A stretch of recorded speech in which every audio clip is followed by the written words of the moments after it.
Can the Sixers figure out their spacing issues? Did Eric Spoelstra just unlock the secrets to his team? Why is the middle of the Eastern Conference so confusing? The only question left is, say it with me, you win.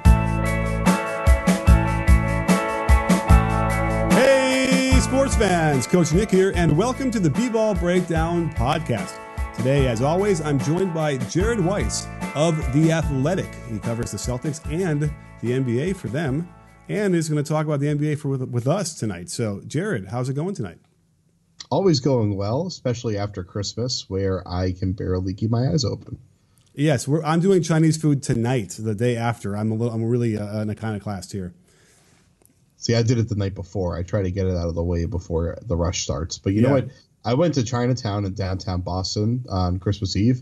It was crazy out there. People running through the streets. Every other part of the city was dead, but Chinatown was popping. It was amazing. Wow. Yeah, don't try and find Chinese food on Christmas Eve or Christmas Day in LA because there was nothing. Either they weren't open or they were packed. It was crazy. So we're going to get it on tonight, and we also need to talk a little bit about Philly playing Boston yesterday on Christmas Day, or just sort of Philly in general. You had a great little piece on The Athletic about the spacing with Embiid and his feelings in the offense and how Brett Brown is running it. So what was your take generally on what's going on with the Sixers offense, particularly down the stretch of close games? I love that we're basically turning into a Sixers pod. This is I think, my dream come true here, basically. But, before the game, I was talking to Brett Brown, and he made this point about how they were kind of still figuring out who they are, which is something, you expect after a month after the Jimmy Butler trade. And, after the game, he said that they basically came away from, or maybe he said it before the game, he came away from the series where they lost in 5 to the Celtics, and they kind of decided to recalibrate their team based on how that series went, based on how they match up with Boston. Just like how Boston kind of has been calibrating themselves to match up with the Warriors, although it looks like they need to match up with Milwaukee and Toronto and Philly if they really want to get there anyway. But, Philly has been looking at Boston as that road that they have to go down if they want to get to the finals, something that Brown has said multiple times. And so I think what we saw at the end of that game, especially in overtime, is a lot more indicative of what we're going to see in the playoffs. And frankly, I think we saw more of the same of what happened in the playoffs last year, where Ben Simmons' inability to space the floor just creates just so much tangled webbing in the half-court offense for Philly. And Philly, when they're on the move, are unstoppable. And they almost won that game. I mean, J.J. Redick rimmed out a pretty good look, although Gordon Hayward was all over him. But it was like a pretty decent look for one of the best shooters of all time. If people could see this, you'd see Nick making a face like he's pooping himself a little bit. But whatever. The point is he got the shot off. It could have gone down. The narrative's completely different. But really what I took away from that game was that, one, they're in much better shape now because they have Jimmy Butler. And Butler, even when the offense is sucking, he can go get those buckets, and that's what makes him great. But unless they're in transition in the fourth quarter, they really struggle to score. And we touched on this last week when we were talking about how Embiid just struggles so much in the fourth quarter. And in this game, he only had 2 points in the final 15 minutes of playing time, where Al Horford was guarding him the entire time. Al Horford matches up against him better than anybody else in the league. And Horford was huge in this game. But, Joel didn't get a ton of touches in the post like they were feeding him for the first 3 quarters. And he seemed kind of annoyed about it after the game and made some comments about he had to ask coach about why I didn't get my touches, and I felt like I should have gotten more touches. But the thing is, the Celtics guard, knowing that you're trying to feed him into the post, and we saw Horford was denying like crazy. They do a soft double to try to deny. And so it puts so much pressure on Simmons. And we were talking about this before we went on air, is that Ben Simmons is basically hiding in the dunker spot on the weak side baseline when they're running their crunch time offense, and they can't score with him there because it takes so much pressure off of the defense to stay spread out, to worry about scrambling to the weak side. I mean, Simmons takes away so many problems that defenses usually have to solve late in games. Right. Lots to unpack here. As I'm patiently waiting to get in, the face I was making was the Patton Oswalt gif of him going, So that's in case you want to picture that in your brain. The JJ Redick shot, I felt like the offense had bogged down. They missed a couple opportunities to actually attack when they should have, and that left JJ to be dribbling the ball, which I think is a mistake every time, and then shooting that shot. Now, the interesting thing about Embiid as being a center is that you have to rely on multiple people to get you the ball at any time in the game, and particularly in the fourth quarter. And what we see Horford doing really well is he makes him catch the ball way out on the perimeter. Even though he wants to be in the block, he ends up catching it at 10 or 12 feet away. There's a little bit more pressure on the passer, which is what they probably ramp up throughout the game to make it feel like, oh, I can always feed him when I want to. But then all of a sudden in the fourth quarter, they're up a little bit tighter. It makes it a little bit harder. They got to turn a little bit more to protect the ball before they pass it. So all of a sudden those touches begin to evaporate a little bit without any other adjustment that the offense does not simply have to get him the ball down there. So that's a real problem that they need to solve because, again, if you're going to play Simmons in there with him, the dunker spot, in case we don't know, is sort of the along the baseline, almost behind the backboard, kind of, but along the baseline about 8 or 10 feet away from the hoop.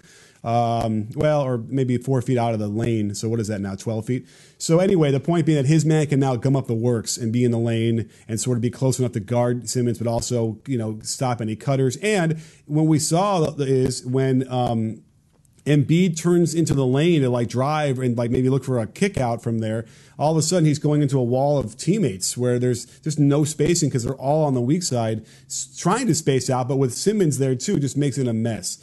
So they need to solve some problems with that without question. They have a lot of time to do it, but we better start seeing something now so they can work on it by the time they get to the playoffs.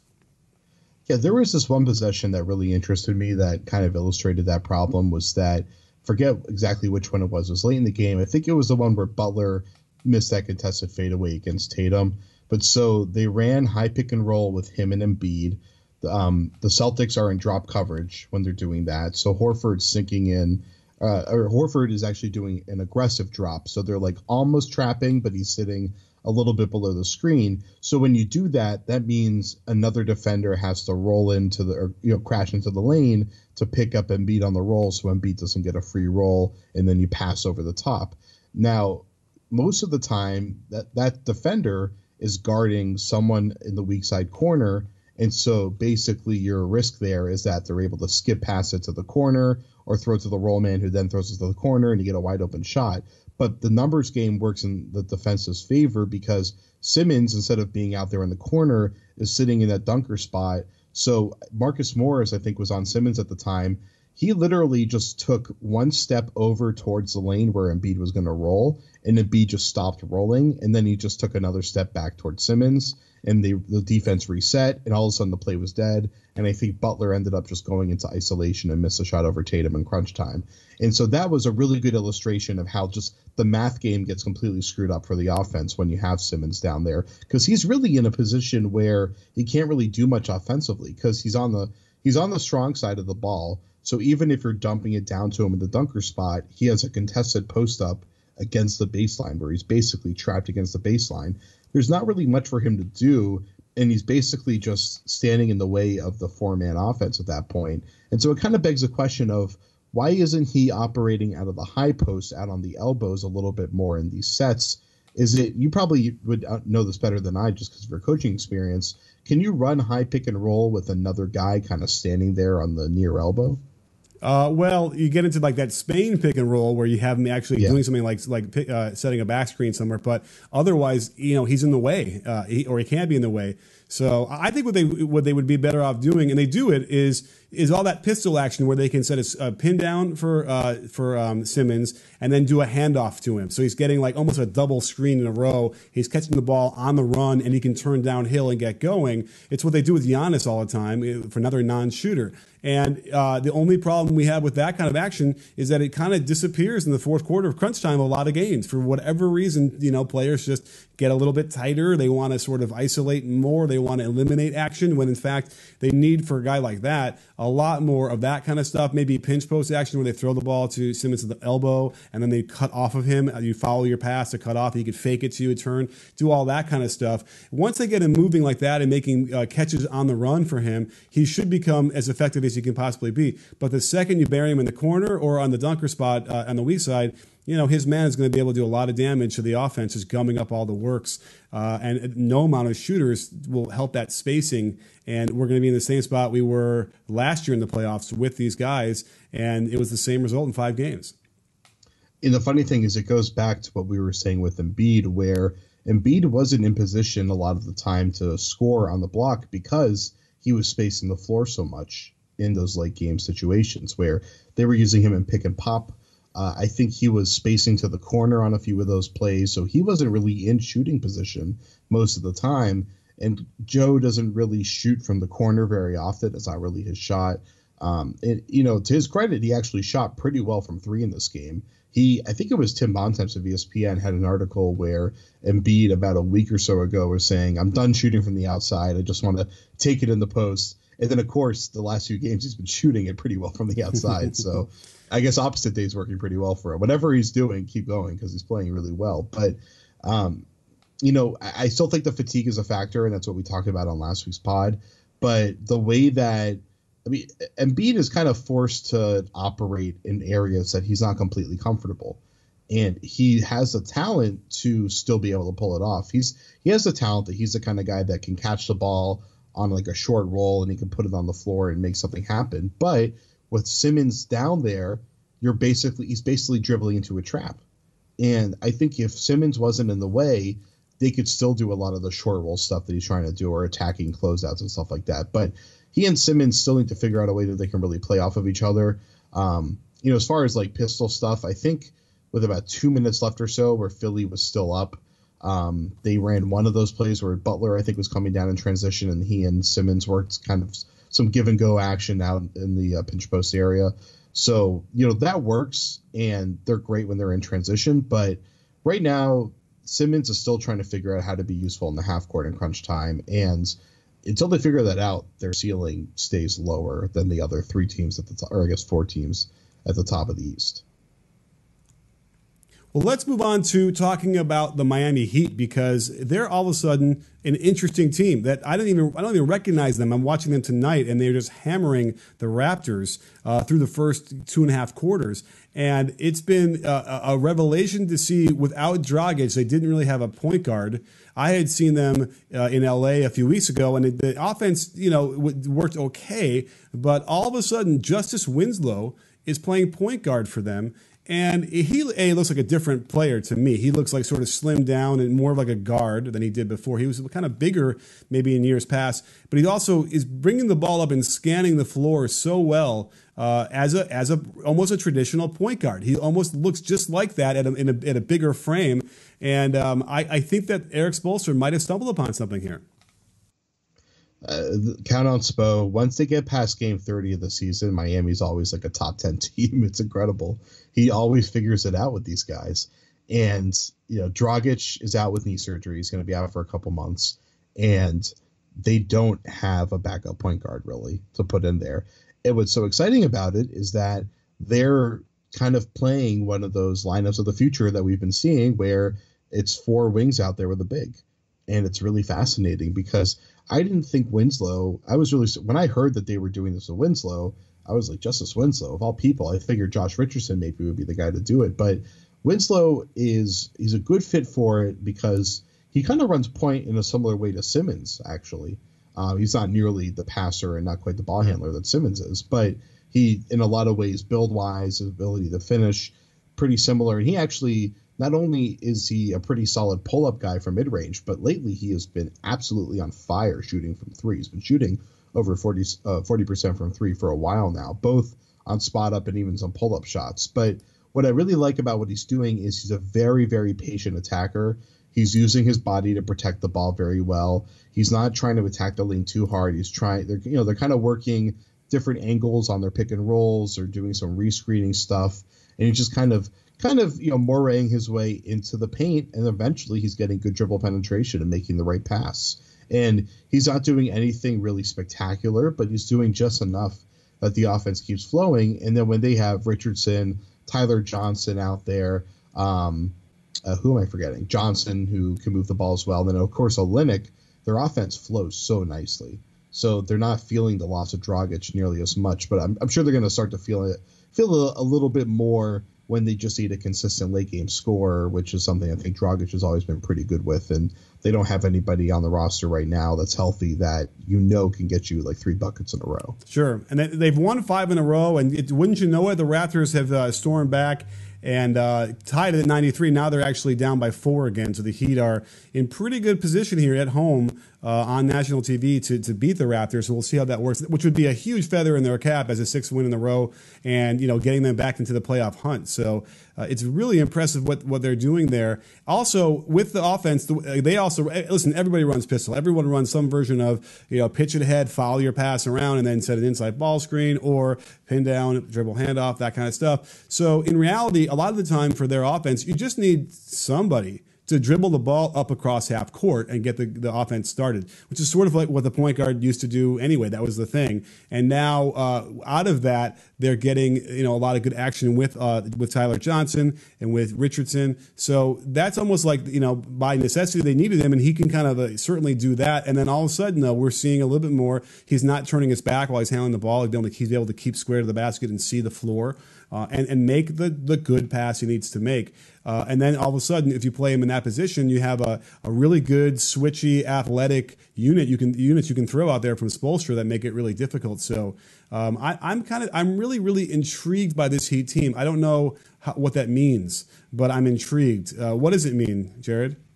I mean, they've got to be a playoff team. And of course, as we're saying this, the Raptors are quickly storming back, which is why they're the Raptors. And I think by the time we finish this segment, we'll have a final score here. But, Miami is just so deep.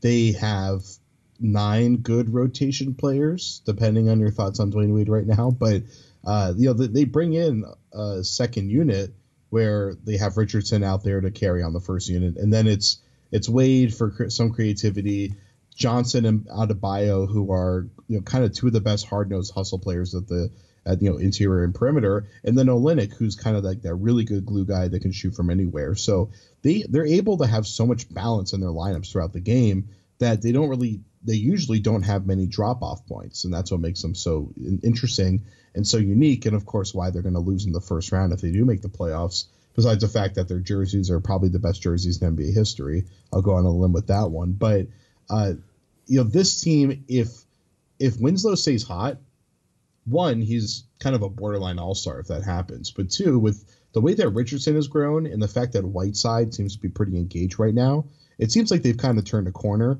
And it's not about that Dragic is out and they're better off without Dragic. I think it's just more so that guys that were kind of zeros earlier in the year are starting to really turn into heroes for them. Absolutely. And I've always liked this team. I've always been a little bit concerned about why they couldn't put it together in the years past, and they've had all sorts of issues with Whiteside.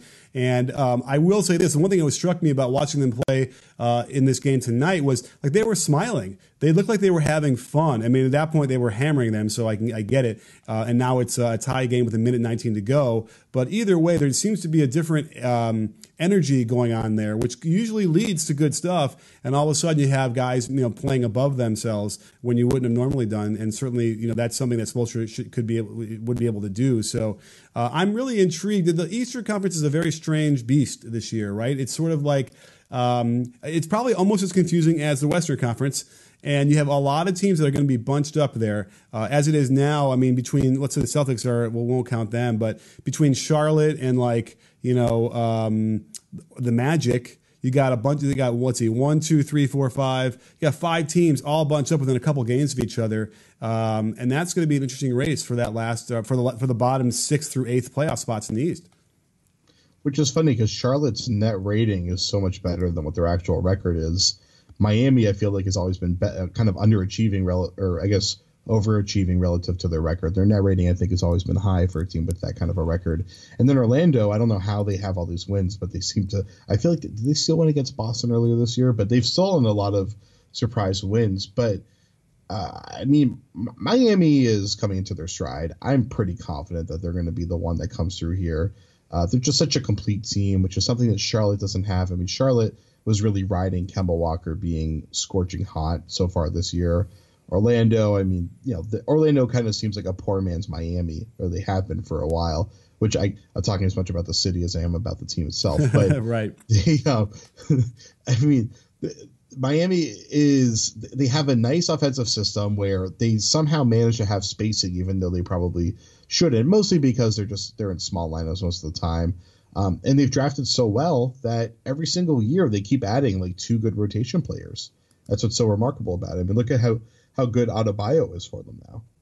Oh, absolutely. And he's a revelation as well. It's funny. They have probably more players that I kind of love the way they play than anybody else. I mean, James Johnson was always a favorite of mine, even back in the Bulls days in 2011 or whatever that was.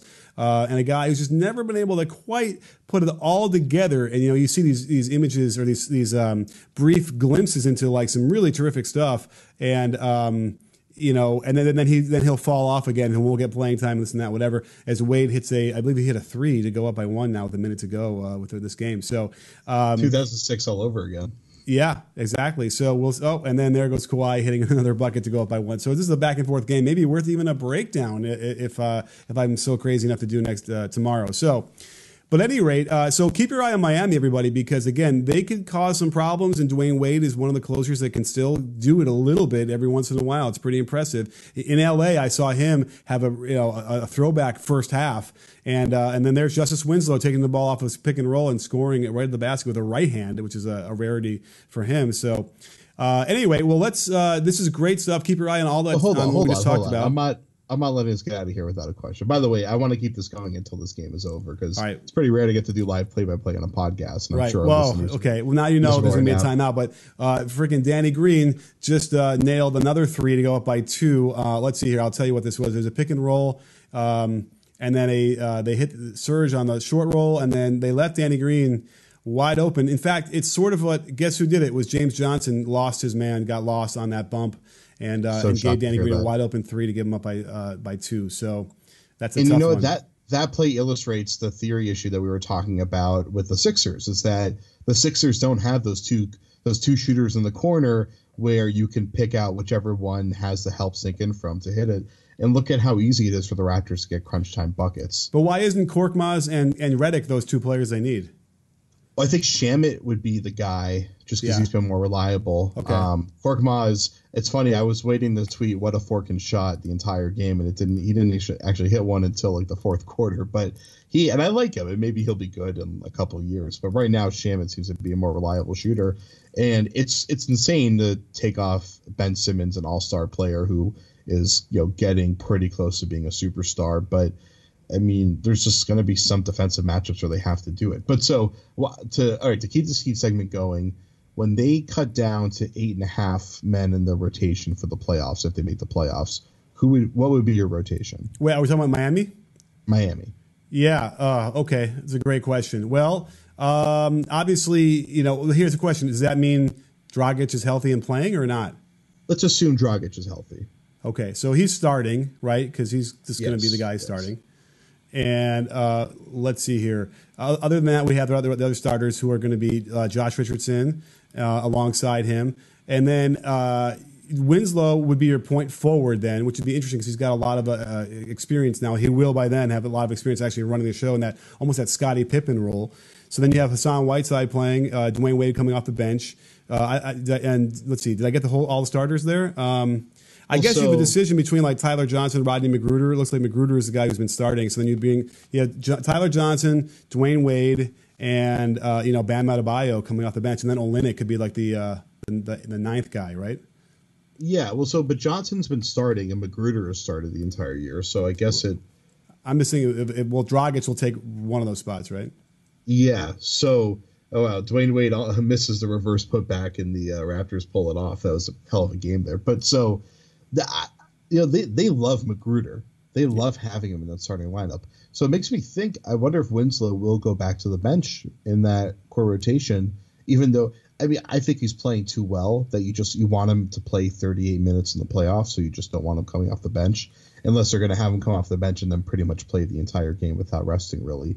But they love the balance that they get out of McGruder. I'm guessing they're probably just going to have to stop doing that at that point, because Winslow has to be in the starting lineup then. Right. And I didn't mention James Johnson either, who will get a lot of minutes because he's got a lot of experience. So it's a real. I think the point of this question is, Spoelstra's going to have his hands full trying to juggle what's the best lineups, and he might end up just doing it game by game, or letting the full season's advanced analytics and lineup data tell him, okay, well, these are the lineups that are playing better. We need to go with them. But and then it might be a completely matchup related thing every time. And this is a comment, probably a terrible shot by Dwayne Wade as he took a step back three with Danny Green literally in his shorts. Where there was plenty of time left. They were only down by 2. And then, they have another desperation 3. They get shot, and Wade had a tip that he really could have just, in a reverse manner, just put the ball in for the tie. But, it shows you that even veterans who have a lot of experience can make, mistakes down the stretch or at the last second of a game. Don't tell Dwayne that's a mistake. He's never made a mistake in his career on a last-second shot. Okay. Well, I won't tell him then. I'd be facetious. He takes horrible shots to close out games. Probably, I think Wade is probably one of my favorite players ever. But I think his ability or his frequency of like really bad decision making on closing shots is severely underrated. He's taken a lot of just like terrible contested shots, but he feels that it's in his spot, in his rhythm, but he just doesn't get the separation. I feel like that's been happening for like 6 years now. Right. Probably. Well, the ghost of somebody else is wafting around what we're talking about too, and who his inspiration was for, I'm sure, all the shots that you're describing. So we don't even have to name him, but we know he's out there somewhere listening and doing details of other games. So, but shout Jared, out Alex English. Him too. So, great stuff. Keep your eye on all those things we talked about so far, and we will get back to you. Actually, in a couple of days, really quickly, we'll be back with you on the 29th for another pod with another update. So get back to us on Twitter. Let us know what you think and any questions you might have, and we will answer them for you in the next one and go from there. So thanks for joining me, Jared. Thank you all out there for joining us. And don't forget, sports fans, at B-Ball Breakdown, we're not a channel, we're a conversation. You in? Are you in, Jared? I'll be in a couple days.